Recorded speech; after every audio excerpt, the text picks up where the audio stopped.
Friends, welcome to the Wednesday LiveStream at Dulcimer Crossing.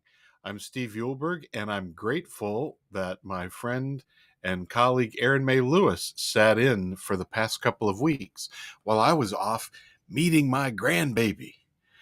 Now the only problem is when I sit in my chair, something's wrong. I don't have a grandbaby on my chest. So we got to figure all those things out that grandparents have to figure out. But I'm excited to be back, and I really love the topics that Aramay was talking through the past couple of weeks.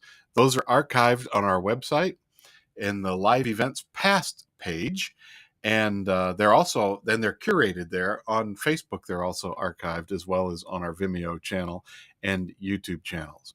Dulcimer Crossing is a platform which aims to support people, especially who don't have people around who can play with them and show them what's going on.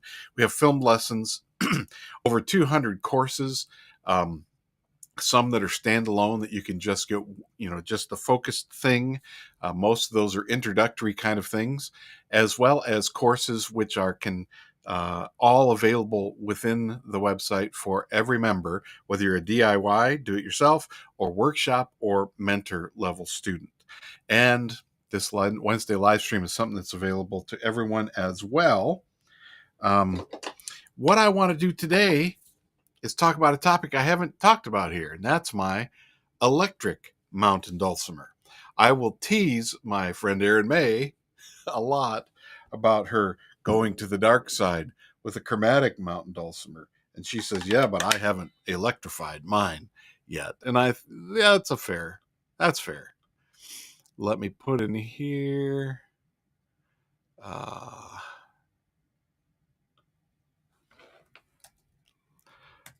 So it shows up.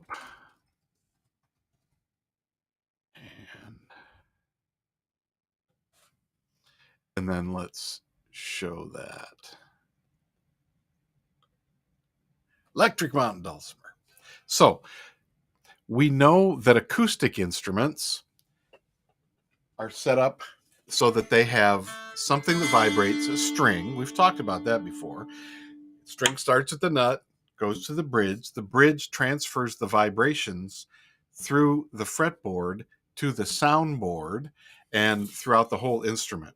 Some instruments have a double back because the back does share in the vibration, which shapes the timbre of the tone that comes from those vibrations. The wood choice has an effect on what the timbre is going to sound like, and the tone. And the body shape is going to have something to do with that. The depth of the body is going to have something to do with that.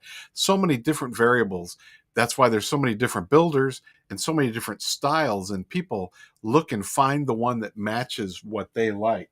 One of my students this week was saying, look what arrived, a brand new dulcimer had come. And this person said, now I'm trying to like it. And I know this experience because you have a longing, and you have a reason why you choose an instrument. And when you have to wait for it to be built for you and it shows up, you have built up a set of expectations in your head about what this instrument, this new thing, is going to do, and all those things. And there's almost no way to not be disappointed somehow, because we're basing it on our previous experience of an instrument we have that we like things but wish there was something different about. When we come to the new thing, it's got the new things, but it doesn't necessarily have the old things. And so it's like, oh, I missed this from, and there you have the root of Dulcimer Acquisition Syndrome, or DAS. We're not going to get into that right now, but it makes sense that acoustic instruments, which became electrified, Les Paul was someone who was, we still honor for the work he did in building coil pickups and things that could pick up the vibration of a string and just have basically a stick with strings and a coil pickup that would amplify the sound of the instrument, which led to solid body instruments. This is a solid body instrument. It was built by David Myrie, who used to be a builder in Colorado. I have it plugged in right now, and I'm going to change my my camera so you can see this is a Cube Street amp, a Cube Street amp 2. This was a new purchase. Call it a Christmas present if you want, because my previous one, which was a workhorse for a very long time, started going bad, and I got it fixed, and it started going bad again. It's like, this is not reliable. So I finally, golly, it's been over 10 years, maybe way over that. I did a lot of busking with it because this is a battery powered amplifier as well as being plugged into the wall. Now, electric for acoustic players is an unusual thing. We still have 3 strings, right? We have the fretboard that may or may not look similar to yours. Mine has a 1.5 fret as well as a 6.5. It does not have an 8.5, but it does have a 13.5. I have it tuned to an open chord in FAC because I like to play jazz on this. And that tuning, we're going to get into that another day, but that tuning allows me to do that. But what is important here is what we're looking at down here. I have 2 knobs, which are not present on my acoustic dulcimer. Even though it has a pickup, and we're going to talk about that in a minute. This has 2 different pickups. It has a set of EMG pickups, which are a coil pickup, which is a magnetic coil wire wrapped around a core. It creates a magnetic field, and when these strings vibrate, it picks up that vibration, and that's what gets amplified.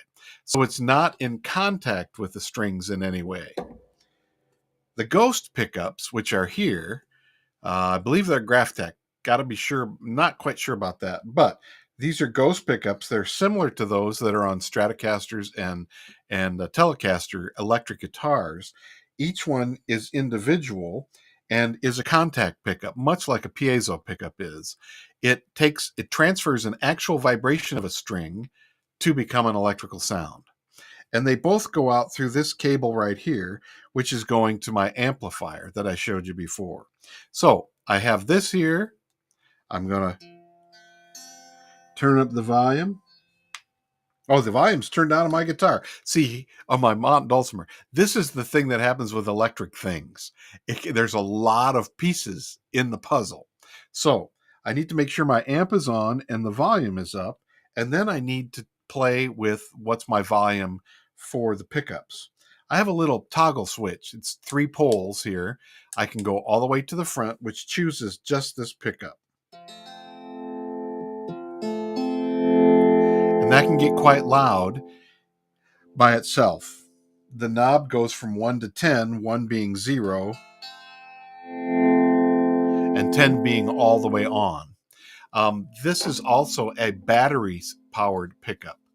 And I recently heard some noise in here and had to replace the battery and realized I hadn't done that in a long time. So this pickup, the front pickup, is the coil pickup, creating the magnetic field. Let's look at just the back pickup. Can you hear the difference in tone? I'm going to give us all the way up for both of them.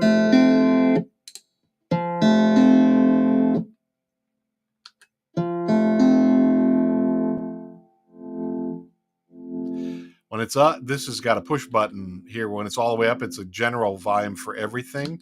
When it's down, it's just the back pickup.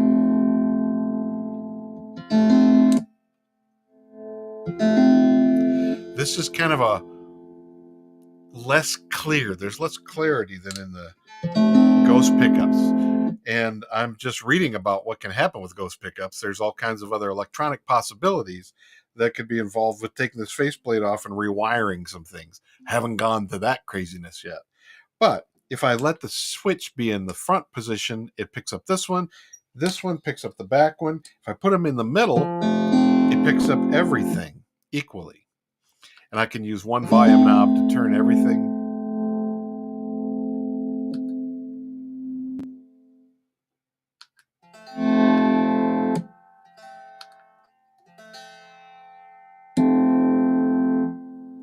So that's what's going on the instrument. Now, the tone I'm choosing from the amplifier is what all these things are about here. I have this plugged in back here, but I also want to show you something that's pretty cool. I'm going to unplug and I'm going to choose these wireless connectors. These are the other thing that is the new thing I got for Christmas.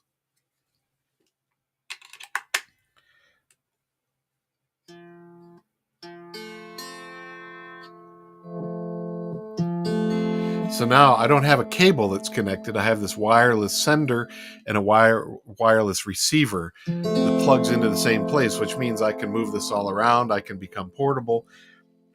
Oh, interesting. There's some stuff I'm going to have to work on. I'm hearing something different that I didn't hear before. But I have some different possibilities of how to shape the tone on the amplifier. Come on now. There we go. And that's what I want to demonstrate, because people will say, what's the difference between playing a mountain dulcimer, standard mountain dulcimer, and playing an electric mountain dulcimer? And it has to do with the tone shaping. So that's what it's called, clean. When I click on the one that says instrument, very clear, very focused on what the sound of these ghost pickups are. I go to the wide,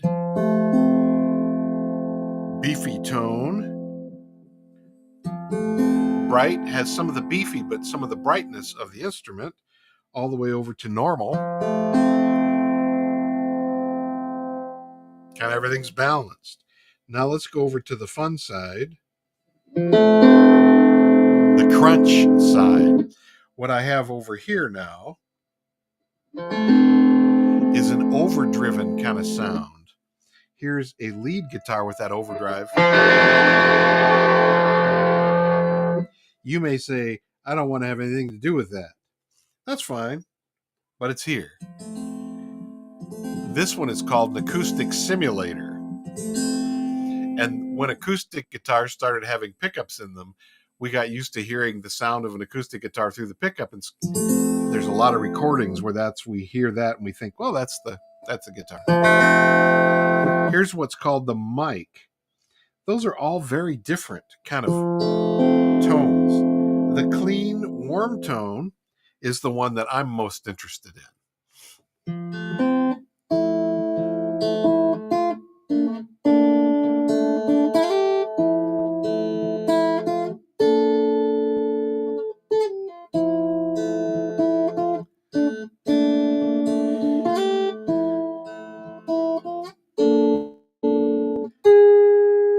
And we can go on to do Mood Indigo. I'm in this tuning so that I can play that particularly, but I like the jazz tone finger touch. One of the other things about electric instruments versus acoustic instruments is that the mass of the string can be much lighter. The gauge of the string can be lighter, so the mass can be lower, and I could still have enough there because I have the amplifier, which is amplifying, increasing the volume of whatever I produce. So in the guitar world, a lot of people will tell me, I like the electric guitar better because it doesn't hurt these fingers so much. The strings can be lighter. I can still get a lot of volume without having to push hard or push down hard or play hard with my hand. Now, here's what's interesting. The electric guitar gives me a touch. It gives me a tonal choices. But if I have a pickup like I do under my saddle here on this is from McSpadden. If I have it on this one and I plug in either my cable or my wireless transmitter, I get the same kind of connection with the amplifier. And let's turn. I can turn on the overdrive the system.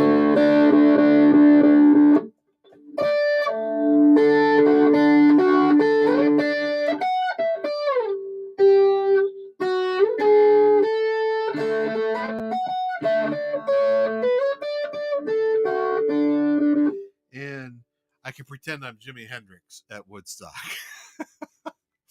I remember doing that once with one of my first amplifiers in a my buddy and I were doing a surprise gig, and we just snuck that in the middle, and it caught everybody by surprise, and then they laughed and clapped and that kind of stuff.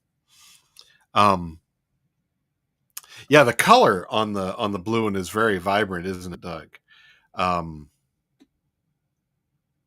And yes, it'll be another week. We'll talk about that quote chromatic tuning, the FAC. But one of the things this does is give me the possibility of doing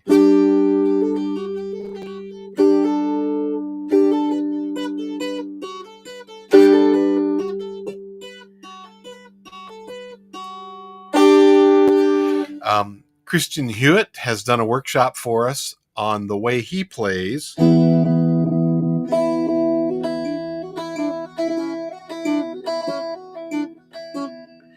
And one of the things he does, because you have this amplified sound, is the decay takes so long to go away. It lets you do some things that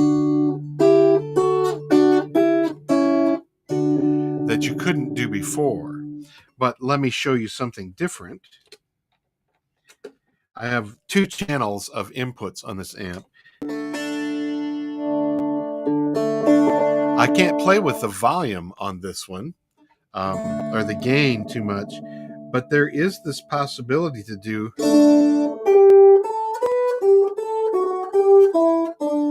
this is called a harmony. So it creates an automatic harmony.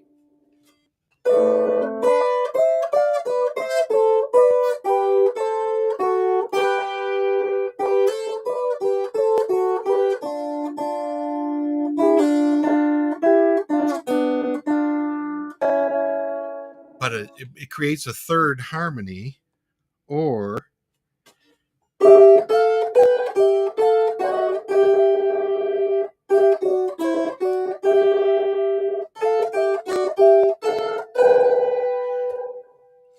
which is just a shaping of the tone because the amplifier's there.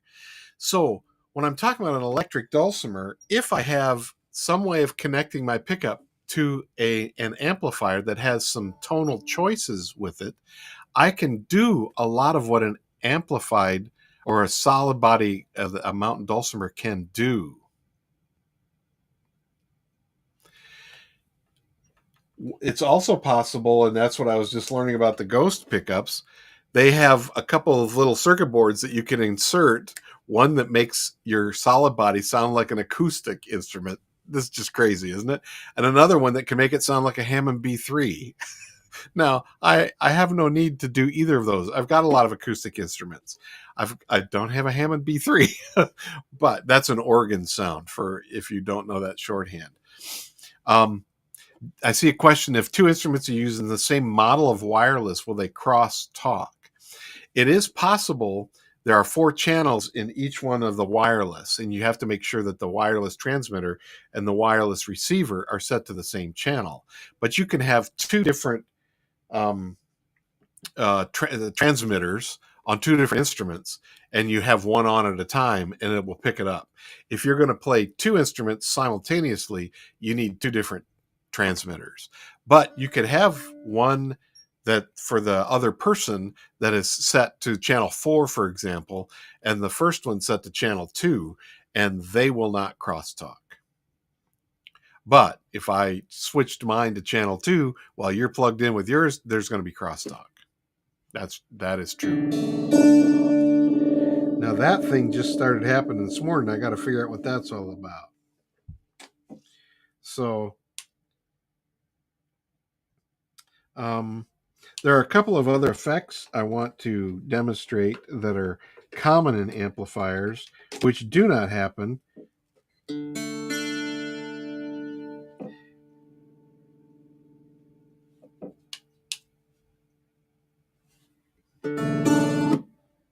And that's reverb, one of them.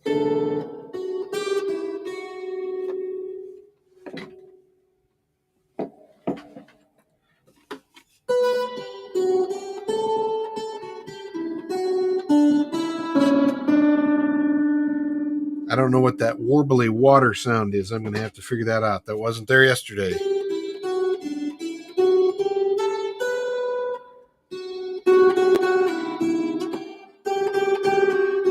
crimson and clover, over and over. That tremolo effect. But the reverb makes that happen. And then there is a chorus and a delay.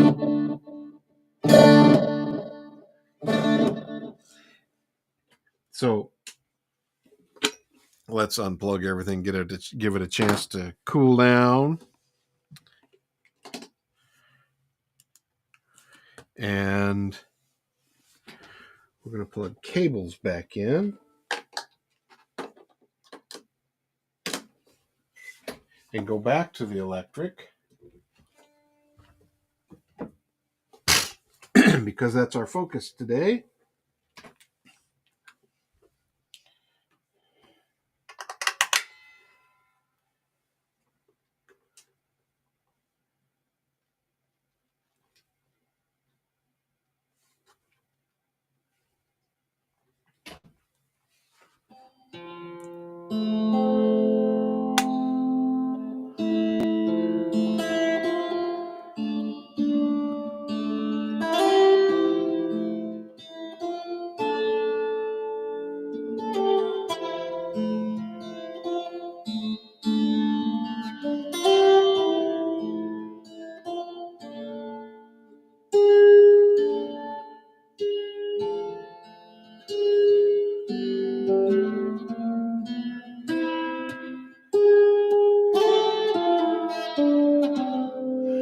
And we're going to talk more about that tuning in a future live stream.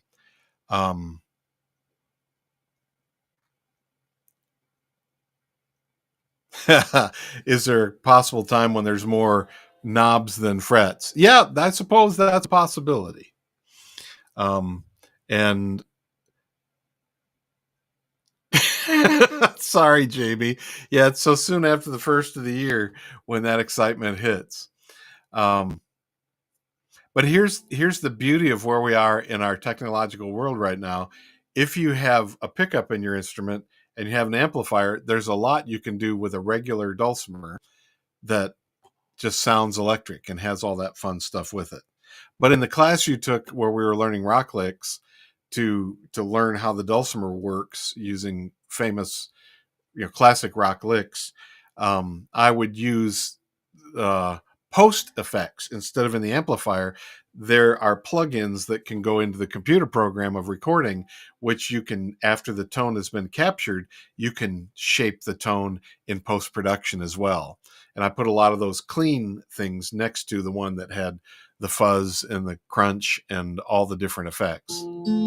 But if you're going to play live and you want to have all those effects, that's when having an amplifier which has the effects you want, or an onboard processor which can choose those things. What it does, though, the critical point that Jim is talking about when there's more knobs and frets, when you have the frets, when you have the knobs, it is easy to get confused. And it's very fun to be able to turn up the power. Part of what inspired this was one of my 10-year-old students got a new electric guitar for Christmas. We talked about this. Person had asked for it, and the parents had solicited some input from me. And what I said to the student was, if you're going to play electric guitar, you need to learn bar chords, and you have not wanted to learn bar chords yet. You've been resistant. So this is the time. And they said, okay. So we're working on that. Because when I just...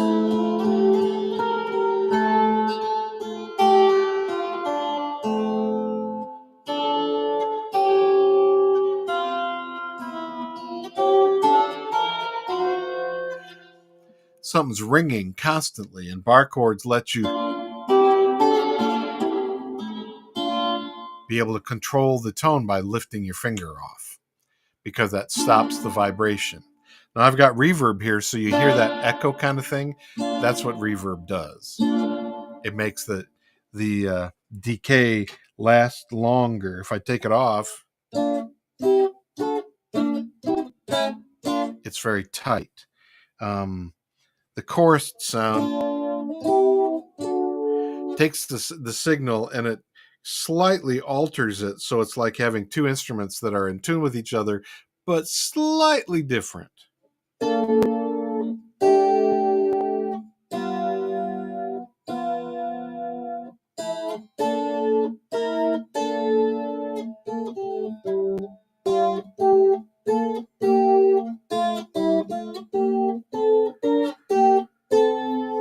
And then the delay.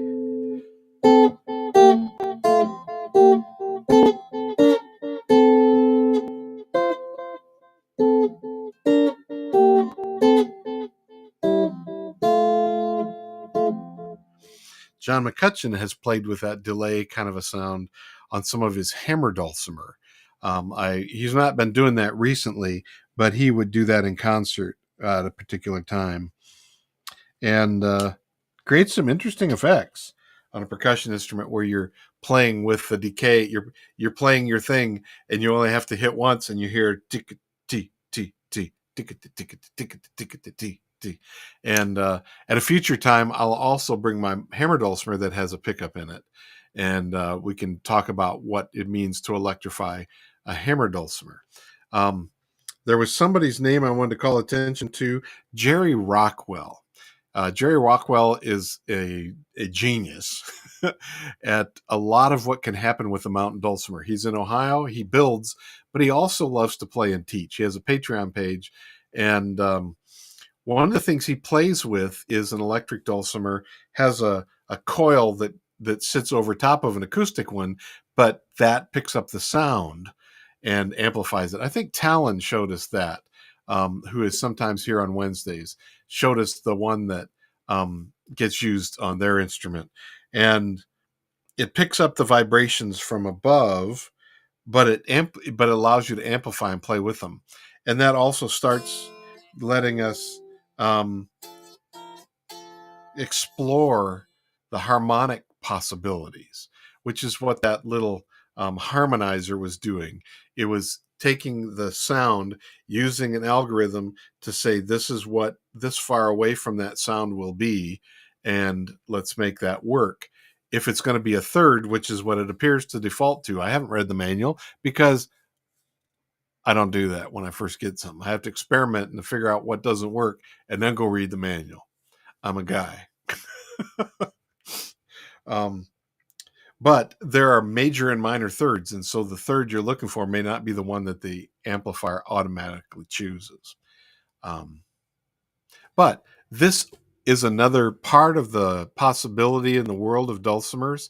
There are people who play this way in a standard tuning in DAA, EBE, DAC, DAD, DAG.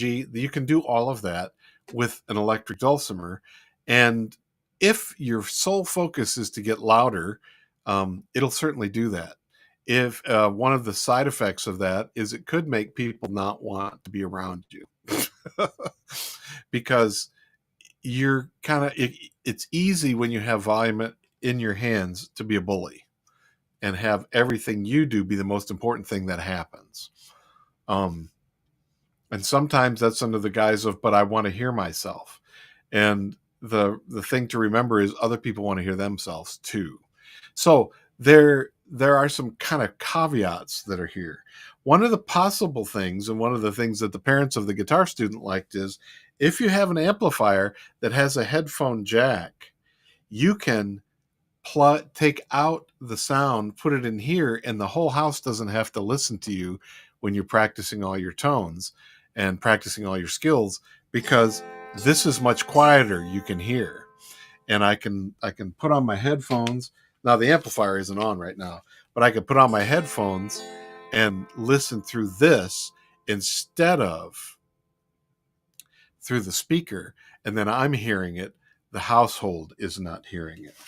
So that is a powerful option for, and there are people, I've had people who are pilots, who have to travel. They need a travel instrument because they end up staying in a motel someplace or a hotel. And they would take an electric type instrument, guitar, dulcimer, whatever. It doesn't have to be big, but they could use headphone jack and the instrument and listen to their practice in a motel or a hotel. You can't have your standard stuff and do your normal noisy stuff because the walls are thin. So that lets them be able to practice and play and get their, keep everything going finger wise while they're in a setting where that is not a welcome experience. So that's what I have for us today. If you are signed up for the Dulcimer Festival this weekend, I may see you because I get to come as a student. I don't usually get to do that, but there are 2 concerts. If you haven't gotten your tickets already, there are 2 concerts, one Friday and one Saturday night. And let's put I think it's just www.dulcimer.com. I'm going to check it before I send it. Let's see if that is actually true. And yes, that's it. So here is the link for that.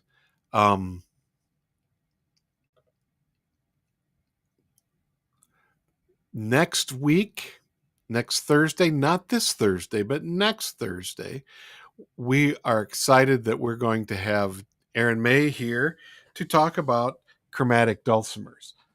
Doug, you mentioned the chromatic tuning, which we're going to get to in the future, but she is playing a chromatic dulcimer where all the frets are included. She's going to be here to do that.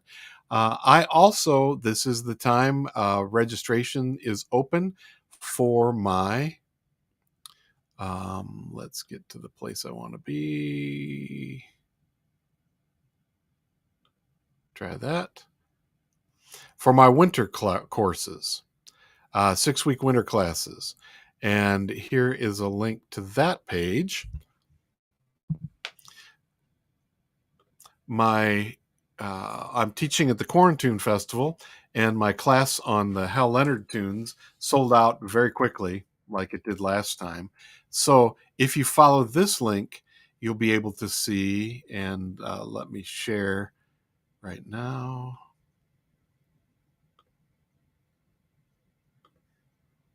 Tab, here we go.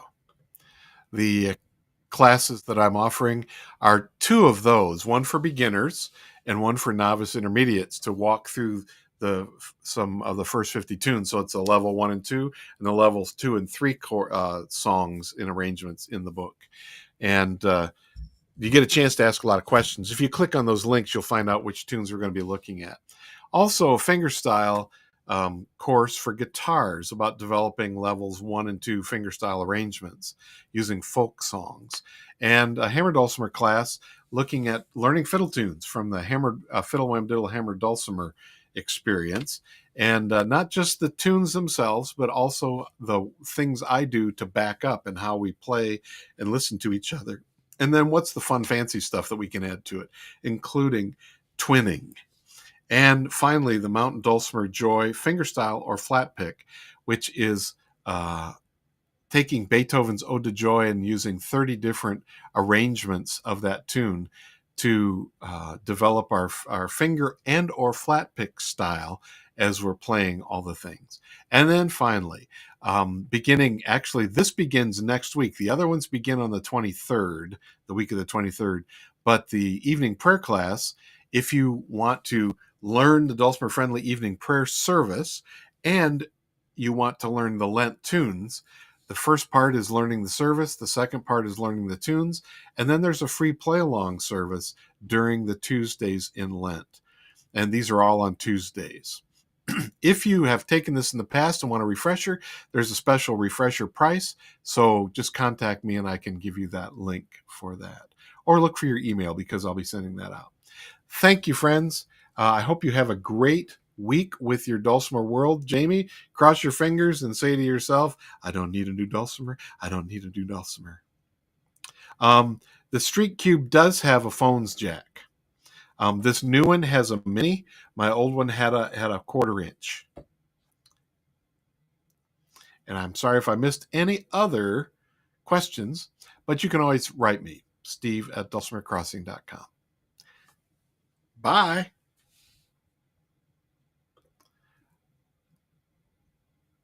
I need to stop sharing in order to wave. Bye.